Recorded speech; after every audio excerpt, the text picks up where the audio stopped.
सुमन एक गरीब घर छुआ थिला।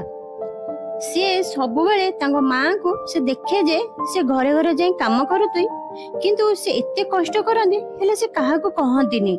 सेति पईगा सुमन भाबिला मु दिने एते भलो पाठ सेटा पढ़ी कि मनीषा भी मो माँ को भलो जीवन यापन देबी।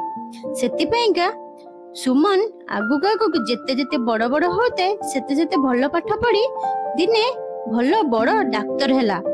एबे से बहुत बड़ डाक्टर होई सारची। गाँ को भी फेरिला। माँ को देखी एते खुशी हैला। तापरे ता माँ भी वृद्ध भी होई जाइछंती। अनेक दिन धरी जंत्रणा भोगुतिले किंतु किछि कहि पारले नाही। सुमन आसी माँ को चिकित्सा कला, तांको एक सुंदर जीवन देला। जीवन रे माँ को प्रेम सबुठु बड़ बोली से मने कला। तांको प्रेमर मूल्य केबे ही काहाको भी मिली न थाए। सेति पई माँ को एवं तांको प्रेम को सदा मने रखिबा उचित। सुमन तार माँ को बहुत भलो भाबरे चिकित्सा कला। माँ मन को अनेक खुशी देला, किंतु से मने करुताए मो एते दिन दुख कोन लागे सहेली मो पुआ बड़ मनीष हेबा पई। माँ को असुस्थता दिन को दिन कमिबा को लागिला। से बहुत आराम भाबरे बंचिबा को लागिले।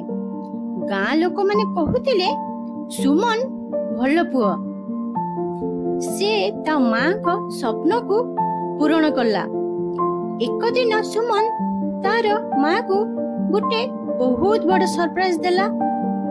से तांको माँ को गोटे नुआ घर करी देला एवं तांको माँ को बहुत खुशी रे रखिला। माँ ए सब देखि कि बहुत कांदिले। कहिले मो पुओ मु एबे मरिले मध्य एठी कष्ट नाही। सुमन सेठी हसी हसी कहला, माँ एबे मु तुमको अनेक वर्ष बंचेबी। माँ एबे आराम रे अछंती। तार पुओ सुमन बहुत भलो अनुभव करता है। ता जीवन स्वप्न पूर्ण हो गला।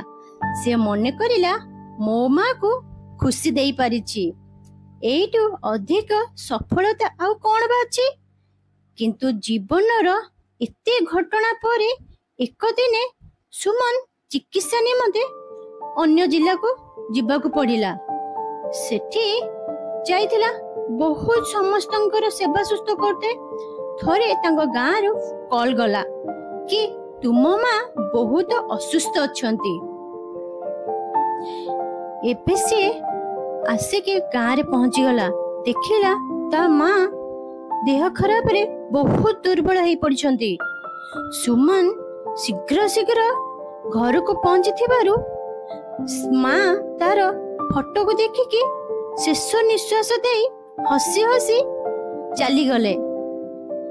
से कांदी कांदी कहला, माँ तुमे एमिति किपरि चली गलो। प्रतिदिन सुमन तांको माँ को घरर जाई तांको जागा को देखी माँ को देखुताए, किंतु से जगह रे तांको माँ नथांती। से बुझी पारिला एबे मो जीवन रे किछि शून्यता पड़ी जाईची। मो शून्यता मो सहयात्री आउ नाहांती। माँ अच्छिबा बेले तार दया स्नेह प्रेम मूल्य बुझिबार उचित। तार स्नेह हेउची एक अमूल्य जल जहा अनेक के देई पारिबे नाही। सुमन एक जीवन रे माँ बिना शून्यता लागुतला। से चेष्टा करुतला काम रे व्यस्त रही सब दुख भूली जीवी, किंतु प्रत्येक दिन भली घर को फेरिले तांको माँ को शून्यता आसन देखी ता मन बहुत कांदुतिला। अनेक राति से माँ को कोळे रे सोई मने करी तांको स्मृति रे आंखी भरी लुह बहुत भरी जाउतिला। एक दिन रे सुमन माँ को पुराना ट्रंक खोलिला। सेथिरे पुराना जोता पाइला। एक छोट चिट्ठी गोटे पाइला। ता माँ निज हाथ रे लिखिथिले,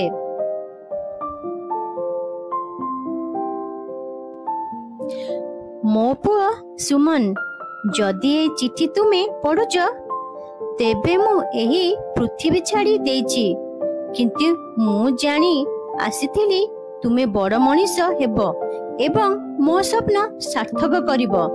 ଏକଥା ମୁଁ କହିବାକୁ ଚାହେଁ ମୋ ପୁଅ, ଜୀବନ କେବେ ବି ରୁକିଯାଏ ନା। ଦିନେ ମୁଁ ନଥିବି, କିନ୍ତୁ ମୋ ନମ୍ବର ଏକ ଅନ୍ୟ ମାଙ୍କ ପାଇଁ ଉପଯୋଗ କର। ତୁମେ ଅନେକ ମାଙ୍କ ପିଲା ହୁଅ ଯେଉଁମାନେ ତାର ଅସଲ ପୁଅ ପାଇନାହାନ୍ତି। ସୁମନ ଏହି ଚିଠି ପଢି ଲୁହ ଲୁହ ହେଇ ହସିଦେଲା। ସେ ବୁଝିଲା ମା ତାର ଜୀବନରେ ଏବେ ବି ଅଛନ୍ତି, କିନ୍ତୁ ଅନ୍ୟ ରୂପରେ। ସୁମନ ମାଙ୍କ ଆଶୀର୍ବାଦ ନେଇ ଏକ ଛୋଟ ଆଶ୍ରମ ଖୋଲିଲେ, ଯେଉଁଠି ମା ନଥିବା ପିଲାମାନେ ମାଙ୍କ ସ୍ନେହ ପାଇବେ। ସେ ସେଥିପାଇଁ ତା ଜୀବନ ଦେଇଦେଲେ ଏବଂ ଏକ ନୂଆ ଜୀବନ ଆରମ୍ଭ କଲା। ସୁମନ ତା ମାକୁ ହରାଇ ନାହିଁ। ସେ ମାଙ୍କ ପ୍ରେମକୁ ଅନେକ ପିଲାଙ୍କ ମଧ୍ୟରେ ଖୋଜି ପାଇଲା। ମା କେବେ ବି ମୃତ୍ୟୁ ବର୍ଜିତ ଅନୁଭବ ନୁହନ୍ତି। ସେମାନେ ଆମ ସ୍ମୃତି, ଆମ କାମ ଏବଂ ଆମ ପ୍ରେମ ମାଧ୍ୟମରେ ଏବେ ବି ବଞ୍ଚିଛନ୍ତି। ଆଜି ଏଇ ଗପଟା ସଇଲା। ଆପଣମାନଙ୍କୁ କେମିତି ଲାଗିଲା, କଣ ଲାଗିଲା, ପ୍ଲିଜ ସେୟାର କରିବେ, କମେଣ୍ଟ କରିବେ, ଲାଇକ୍ କରିବେ ଆଉ ଚ୍ୟାନେଲକୁ ସବସ୍କ୍ରାଇବ କରିବେ। ରହିଲି।